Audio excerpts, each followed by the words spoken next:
여러분 안녕하십니까? 목포 MBC 뉴스데스크입니다. 최근 황금어정에 기름을 유출시킨 낡은 선박 처리 문제를 놓고 어민들의 우려가 깊어지고 있습니다. 무안군이 김양식철까지 선박을 치울 수 있을까 하는 행정불신 때문입니다. 양현승 기자가 취재했습니다. 무안군 도리포 해상입니다. 지난 11일 기름 유출 사고가 났던 노후 선박이 여전히 잠자고 있습니다.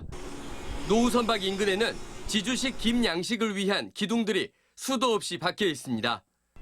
당장 40여일 뒤면 김양식을 시작해야 합니다. 어민들은 걱정입니다. 걱정이 태산이에요.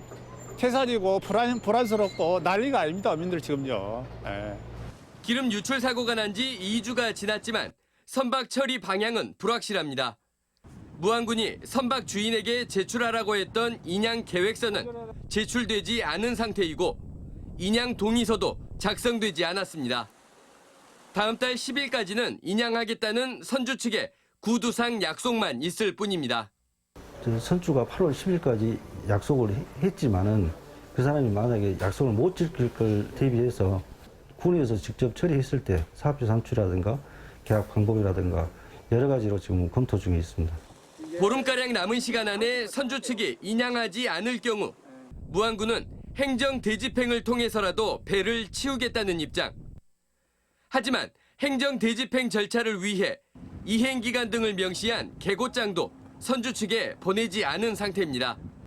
그래서 어민들은 김양식 준비철까지 선박을 치우지 못할 가능성을 걱정하는 겁니다. MBC 뉴스 양현승입니다. 학생들의 창의력과 상상력을 키워주기 위한 창의날의 페스티벌이 열렸습니다. 학생들은 과학의 원리를 이해하며 친구들과 추억을 만들어갔습니다. 박종호 기자가 취재했습니다. 레일을 따라 구슬이 내려갑니다. V자 모양의 비탈면을 교차해 이동하며 다른 구슬이 출발할 수 있는 힘을 전해줍니다. 모든 구슬이 안전하게 도착하자 환호성이 나옵니다. 중력을 이해하고 가속도와 힘의 관계 등을 이해할 수 있는 롤링볼을 학생들이 직접 만들었습니다. 작년에는 확실히 한 면에다 한 다음에 그걸 만드는 거니까 더 쉬웠는데 이번에는 이 양면에다가 하니까 더 어려워진 것 같아요. 이런 대회가 있다는 거를 처음 알게 되었는데 다 해보니까 너무 재밌어가지고 다음에도 이런 대회가 있으면 또 참가하고 싶습니다. 기후변화 극복을 위한 신재생 에너지 장치 만들기를 주제로 열린 무안 창의날의 프로젝트에는 초등학교와 중학교 30여 개 팀이 참가했습니다. 학생들은 과학적 지식을 바탕으로 상상력과 창의력을 발휘해 예측하지 못한 상황을 극복하며 문제를 해결해 나갔습니다. 이번 대회는 무엇보다도 지역민의 관심들을 불러일으킬 수 있었고 우리 학생들에게 무안에서 학습을 하는 것도 충분히 창의력 신장이나 또 그러한 여건들이 준비되어서 체험하며 즐기는 창의 여행을 주제로 한 창의 축전 행사도 열렸습니다. 학생들은 과학과 수학 등 이론적으로 어려운 과목을 직접 체험해보며 상상력과 창의력을 키웠습니다. MBC 뉴스 박종호입니다. 당대표 출마를 선언한 더불어민주당 이재명 상임고문이 광주를 찾았습니다. 5.18 민주묘지를 참배한 자리에서 유능한 민주당, 이기는 민주당으로 만들겠다고 밝혔습니다. 조현성 기자의 보도입니다. 이재명 고문은 다짐을 하기 위해 광주에 왔다고 했습니다. 정치는 국민의 생명과 안전을 지키는 동시에 더 나은 미래를 만들어내는 것이라며 다음 달 28일로 예정된 전당대회 당대표 출마의 변을 밝혔습니다. 더 나은 세상으로, 새로운 대한민국으로, 그리고 그 속에서 주도적 역할을 하는 유능하고 강한 민주당을 꼭 만들겠다는 다짐을 하러 광주는 자신을 사회적으로 재탄생하게 한 사회적 어머니라는 말을 자주 하고 있다는 이 고문은 묘지 참배에 앞서 방명록에도 광주 정신을 계승하겠다는 뜻을 분명히 했습니다. 평화, 인권, 자유 연대의 이 광주 정신이 이 나라 민주주의를 더 진전시키고 국가가 세계에 우뚝 서는 큰 원동력이 될 것으로.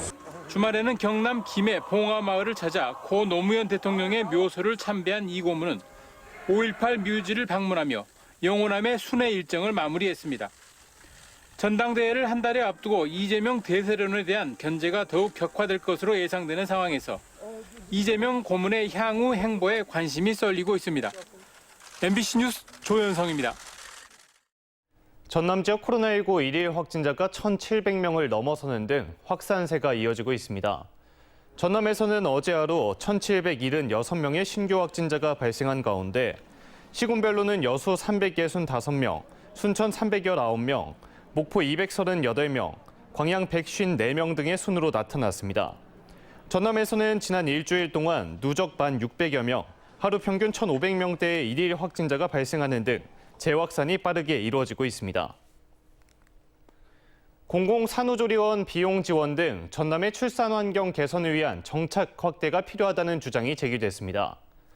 전남도의회 전서연 의원은 전라남도의 공공산후조리비는 154만 원으로 전국 평균보다 13만 원가량 낮은 수준이며 가파른 지역 소멸 위기에 대응하기 위해서는 타 시도보다 월등한 조건이 필요하다며 지원 확대를 촉구했습니다. 무안 오룡지구 사랑초등학교가 교육부 중앙투자심사에 통과됐습니다. 전남교육청은 2022년 정기 3차 중앙투자심사위원회에서 오룡이지구 사랑초등학교 설립이 승인돼 2025년 9월 개교를 목표로 초등학교 건립을 준비할 계획이라고 밝혔습니다. 가칭 사랑초등학교는 15,000제곱미터 부지에 391억 원을 들여 37학급 규모로 지어질 예정입니다. 광주 고용노동청이 여름철 질식사고를 막기 위해 집중 지도, 감독을 실시합니다. 광주 고용노동청은 사업장에서 밀폐 공간 출입 금지 조치나 질식 예방 장비를 보유하지 않은 경우를 집중 확인해 위반 사항을 엄중히 처벌하겠다고 밝혔습니다. 지난 2012년부터 10년간 196건의 질식 재해가 발생해 165명이 숨지고 175명이 부상을 입은 것으로 조사됐습니다. 목포시가 5년 연속 문화재청 사업에 선정돼 오는 29일과 30일 근대역사 문화공간에서 문화재 소야행 행사를 진행합니다.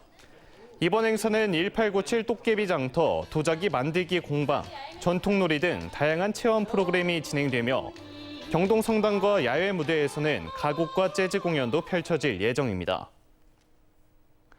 목포시의회가 상임위원회 회의에 인터넷 생중계 도입을 약속했습니다. 목포시의회 이형환 운영위원장은 전문성을 가진 정책 지원관을 채용해 의정 역량을 강화하는 한편 지방의회 투명성 확보를 위해 상임위원회 인터넷 생중계를 추진하겠다고 밝혔습니다. 완도 해양경찰이 휴가철을 맞아 수입수산물 원산지 표기 집중 점검에 나섰습니다. 이번 단속은 수산물 유통업체와 횟집 등 지역 수산물 취급업체를 대상으로 이루어집니다.